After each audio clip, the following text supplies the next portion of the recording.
নমস্কাৰ ছাত্ৰ ছাত্ৰীসকল তোমালোকক লেটছ ট্ৰাই উইথ হিটেছ চেনেলটোলৈ পুনৰ স্বাগতম জনাইছোঁ আৰু আমি ইংৰাজী গ্ৰামাৰৰ এম্প্লিফিকেশ্যনৰ বিষয়ে আজি পঢ়িবলৈ ওলাইছোঁ। এম্প্লিফিকেশ্যনক তোমালোকে অসমীয়াত যি ব্যাখ্যা কৰা পাইছিলা তাৰ লগত প্ৰায় একেধৰণৰ বুলি ভাবিব পৰা। আৰু অসমীয়াত যেনেকৈ ফকৰা যোজনা অব্দবাক্য বা বাক্য এটা তোমালোকে ব্যাখ্যা কৰিছিলা, ঠিক তেনেকৈ ইয়াত প্ৰভাৰ্বছ বা এপিগ্ৰিম বা আমি ফ্ৰেজ বুলি কওঁ, ফ্ৰেজ বা সেন্টেন্স এটা ইংৰাজীত আমি তাক এম্প্লিফাই কৰিব লাগিব, এম্প্লিফিকেশ্যন কৰিব লাগিব। এম্প্লিফিকেশ্যন কৰাটো মানে বহলাই লিখা, ভাৱটো ইয়াৰ অন্তৰ্নিহিত অৰ্থটো বহলাই লিখাকে এম্প্লিফিকেশ্যন কৰা বুলি কয়। Rome was not built in a day. Rome এদিনতে সজা হোৱা নাছিল। এইটোৱে আমাৰ অসমীয়াৰ ভুকুতে কলটো নপকে এই খণ্ড বাক্যটোৰ যি অৰ্থ সেই একে অৰ্থ বুজাব যে আমি যিকোনো এটা কাম কৰিবলৈ নিৰ্দিষ্ট এটা সময় লাগে, ধৈৰ্য লাগে, সেই কথাটো এই ফকৰা যোজনাটোৱে বা এই প্ৰভাৰ্বছটোৱে বুজাইছে।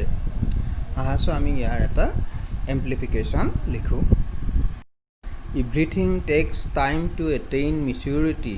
প্ৰত্যেক বস্তুৱে পূৰ্ণতা পাবলৈ এটা সময় লাগে। In our life, nothing can be done within a short time. We cannot be great in a day or two. আমি জীৱনত দুই এদিনতে একো কাম কৰিব নোৱাৰোঁ। আমি এদিন বা দুদিনতে কোনো মহান কাম কৰিব নোৱাৰোঁ। Just as a lot of time was required to build the city of Rome, similarly, time is needed to make things happen.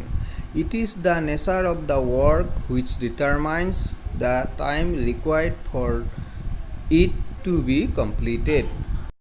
ঠিক যেনেকৈ অতীতৰ ৰোমা নগৰখন সজাবলৈ যেনেকৈ বহুত সময় লাগিছিল, বছৰ বছৰ সময় লাগিছিল, ঠিক তেনেদৰে আমি যিকোনো এটা কাম কৰিবলৈ নিৰ্দিষ্ট এটা সময় লাগে।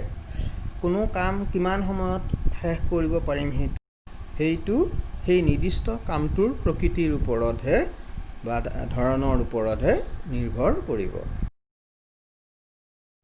Many people fail in life as they have no patience.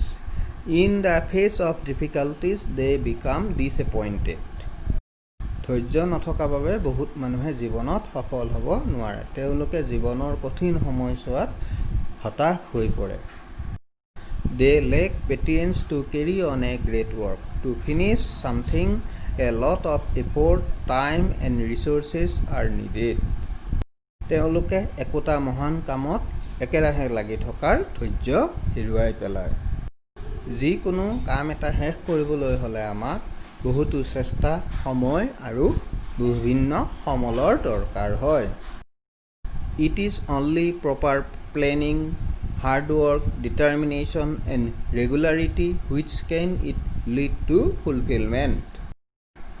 নিখুঁত পৰিকল্পনা, কঠোৰ পৰিশ্ৰম আৰু সফলতা লাভৰ প্ৰতি একাগ্ৰ বাসনা আৰু আমাৰ ৰেগুলাৰিটি, নিয়মানুৱৰ্তিতাইহে আমাক যিকোনো কামতে সফল কৰি তুলিব পাৰে।